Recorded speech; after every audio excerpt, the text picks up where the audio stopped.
Ce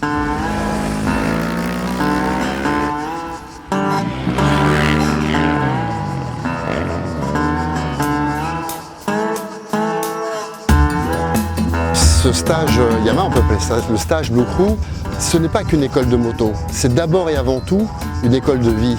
Tout ce qu'ils vont retenir d'ici leur servira demain, quelle que soit la carrière qu'ils vont avoir. Il y aura peut-être un champion, peut-être pas.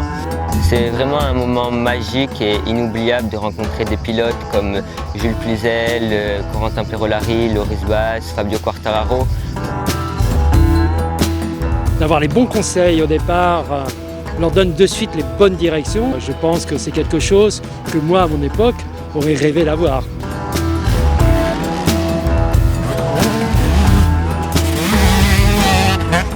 Plus qu'un conseil, c'est quelque chose qui est basique, c'est de s'amuser et surtout pas de pression. Quand on est dans un stage comme ça, on est entre amis, entre copains, donc c'est cool de pouvoir aussi se bagarrer ensemble.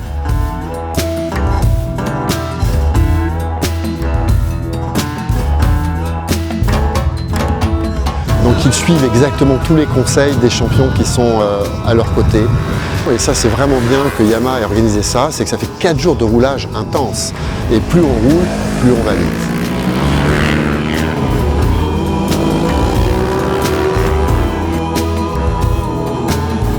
Il nous donnait des conseils, comment passer dans le virage, comment sauter une bosse, comment freiner.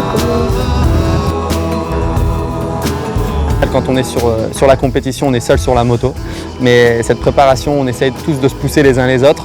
Je trouve que c'est quand même quelque chose de génial pour eux en tout cas. C'est que du positif et puis ça m'a beaucoup aidé et j'ai pu beaucoup progresser. Et du coup, ça va être beaucoup mieux dans les prochaines années parce que du coup, j'aurais été aidée. Nous, ça nous permet de partager notre expérience et de faire progresser la génération qui nous remplacera peut-être. Pour moi, ce concept, Blue Crew Camp, c'est un modèle. C'est un concept qui devrait être décliné, qui devrait être approfondi, copié.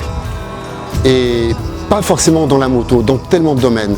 Mais déjà dans la moto, si des initiatives comme ça pouvaient être vraiment reprises par beaucoup, ce serait extraordinaire.